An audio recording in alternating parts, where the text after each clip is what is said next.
ආයිබෝවන් අද ඔයාලා තුළ ඉන්නේ The Pinch Room එකත් එක්ක ගිය සතියේ අපි කතා කරේ You TV series එක. අද අපි කතා කරන්න යන්නේ God එකේ Night of the Seven Kingdom. එහෙනම් අපි වීඩියෝ එකට යමු.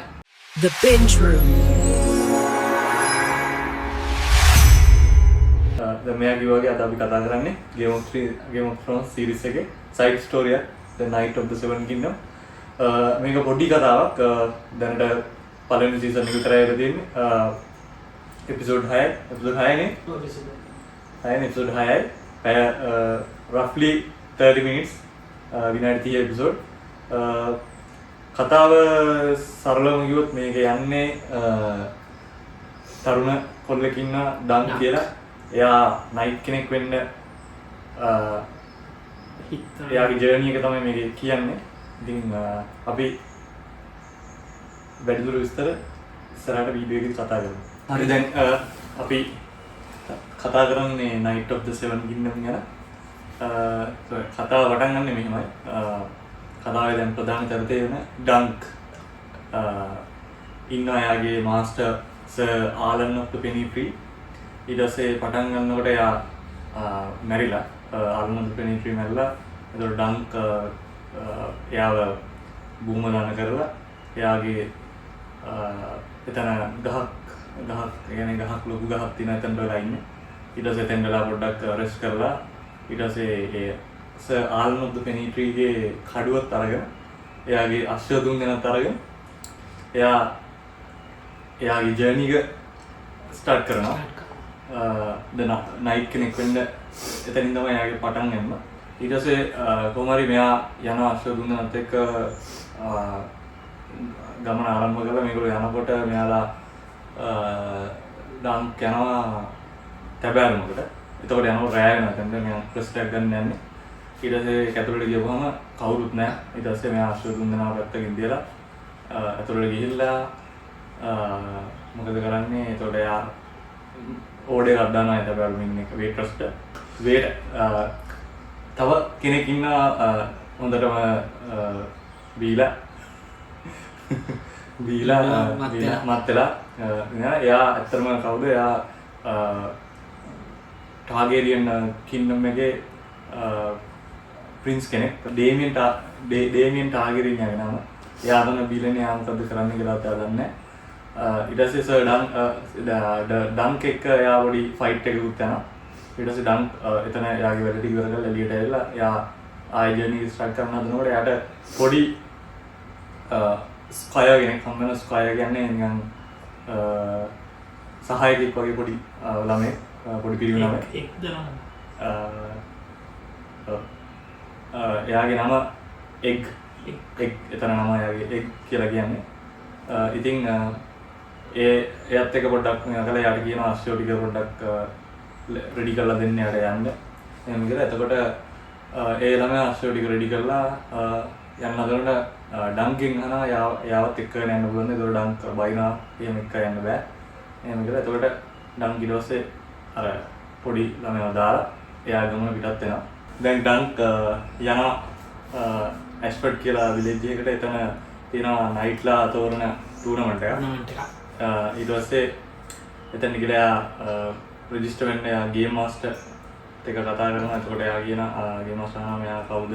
මම සර් ඩන්ක් කියන්නේ කියන සර් ඩන්ක් කියලා කියනවා. එයාගේ මාස්ටර් ගැන කියනවා සර් ආලන් ඔෆ් ද පෙනිෆ්‍රී ගැන. ඒත් ගේම් මාස්ටර් කියනවා එහෙම කෙනෙක් එයා අහලා නැහැ එයා ගැන එහෙම කියලා. ඊට පස්සේ කොහොම හරි එයා එළියට නැවතන ඩිසපොයින්ටඩ් වෙලා ඇවිල්ලා ඊට පස්සේ පොඩ්ඩක් එහෙම විලේජ් එක කරගිලා නයිට්ලා ෆයිට් කරන තැනට ගිහිල්ලා බලලා ඊට පස්සේ මෙයා ළඟ තියෙන කාසල් එක.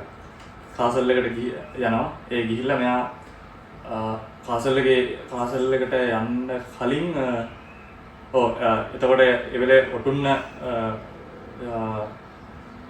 හිමි කුමාරයා විදිහට ඉන්නේ බේල ටාගේරියන් කියලා කෙනෙක්. ටාගේරියන් ඒ ෆැමිලියක් ඉන්නවා. ඒගොල්ලෝ එනවා එතෙන්ට ඒ ටූර්නමන්ට් එක බලන්න කියලා. ඒගොල්ලෝ නවතින්නේ එතන ළඟ තියෙන කාසල් එකේ. කොහොම හරි මෙයා සඩන් ඊට පස්සේ රෑ කාසල් එකට යනවා. ගිහිල්ලා එතකොට මෙයා කෙනෙක්ගේ කතාවක් අහන් ඉන්න ටාගේරියන් ලාගේ සාකච්ඡාවකට මෙයා හොරෙන් අහගෙන ඉන්නකොට ඒක දැකලා බේර ටාගේරියන් මෙයාට එන්න කියලා මෙයා කවුද කියලා අහන. එතකොට මෙයා කියනවා සර් ඩන්ක් මෙයා ඉන්ට්‍රොඩියුස් කරලා දෙන අයගෙන ඊට පස්සේ කොහොම හරි බේර ටාගේරියන් අහන එයාගේ මාස්ටර් කවුද කියලා. එතකොට එයා සර් ආලන් ඔෆ් ද පෙනි ට්‍රී. එතකොට බේර ටාගේරියන් කියනවා එයා දන්නවා එයාගෙන එහෙම කියලා. ඊට පස්සේ කොහොම හරි මෙයා ඒ ටාගේරියන් කියනවා මෙයාගේ මාස්ටර්ට කියනවා මෙයාව ටූර්නමන්ට් එකට දාන්න එහෙම කියලා. අර මේ කාගේද මේ රූකඩ පපට් ෂෝ එකක් තියෙනනේ. ඒ පපට් ෂෝ එකේ මේ ඉන්නවනේ පපට් ෂෝ එකේ ඉන්න පපට් ෂෝ එකේ තියෙන අර මකරව ඩ්‍රැගන් කෙනෙක් මරණ සීන් එක තියෙන්නේ. ඒ පපට් ෂෝ එක කරන කෙල්ලව මේ ටාගේරියන් ප්‍රින්ස් කෙනෙක් ඉන්න අය අම්මද එයා ඔටුනු හිමි කුමාරිකයා එයා මේ ඇවිල්ලා අර කෙල්ලගේ අත ඔය කෙල්ලව මේවා කරලා ඒ කතාව ඒ පපට් ෂෝ එක ඒගොල්ලන්ගේ ටාගේරියන් ෆැමිලි එකට විරුද්ධව යන වගේ එකක් ඉඳලා එයා ඒකට කැමති නැතුව එයා එතන ඉන්න කට්ටිය අල්ලගෙන ඒ මේන් ඉන්න පපටිය ඉන්න ගෑන් ළමයි අල්ලගෙන ගෑන් ළමයි ඇඟිල්ලක් මෙයා කරන්න හදනකොට සර් ඩන්ක් ඇවිල්ලා බලන් ඉන්නවා. එතකොට එයා අර ටාගේරියන් ප්‍රින්ස් එක ෆයිට් කරනවා. එතන ෆයිට් කරලා ඒක ලොකුවටම යනවා. ඊට පස්සේ ඩන්ක්ව අරස් කරනවා. ඉරිය දාලා එයාට දෙනවා උඩ අල්ටිමේටම් එක. ඒ කියන්නේ මෙයා 1-on-1 ෆයිට් එකක් ඉල්ලනකොට එයා කියනවා එහෙම නෑ.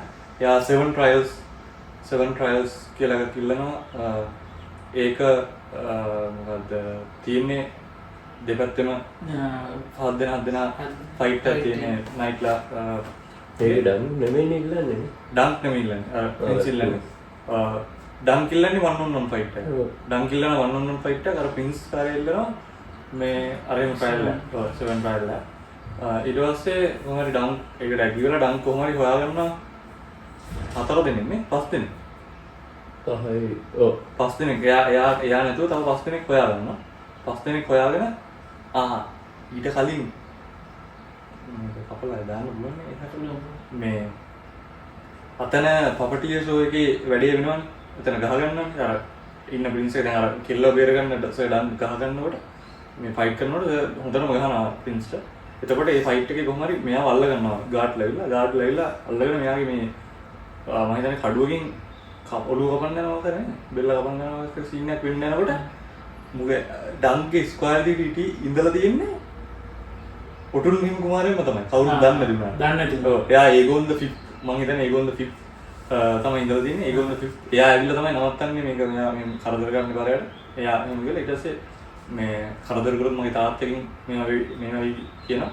ඊට පස්සේ ඒ වෙලේ තමයි ඩන්ක් එක්ක යන්නේ. ඊට පස්සේ ඩන්ක් හිරේ ඉන්නකොට මේ එනවා මෙයාගේ ස්ක්වයර් විදියට පොඩි අපි එක් කියලා කිව්වට ඒගොන් ද 5th එනා බලන්න මෙයා බලන්න ඇවිල්ලා කෑම අරන් එනවා මේක. ඊට පස්සේ කොහොම හරි දැන් ෆයිට් එක මේවා කරන්න යනකොට මෙයාට 6 දෙනෙක් ඉන්නවා මෙයාට එක්කෙනෙක් නෑ.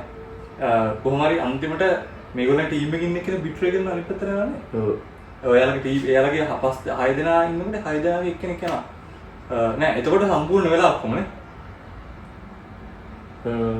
ඔක්කොම සම්පූර්ණ වෙලා ඉන්නේ. දැන් ඒත් එක්කෙනෙක් කඩුවේ නේ. ඒ අර යනෙක් කනා වෙනකොට ඊට පස්සේ එන්නේ අර මේ එයාගේ අර ස්ක්වයර් වගේ හිටපු එක. දැන් ඒ එතන ඉන්න නයිට් කෙනෙක් ඉන්න එයා යනවා අනිත් පිළට. ඉතින් ටාගේරින් හරි පිළට යනවා. එතකොට දැන් මෙයාලගේ ගැප් එක ඇත්තම දෙන්නේ නැහැ. එතකොට අර ඒ යන ටාගේරින් ලගේ ටීම් එකට ගිය කෙනාගේ ස්ක්වයර් විදිහට මොනවද එනවා නයිට් කෙනෙක් විදිහට මේකට ෆයිට් කරන්න.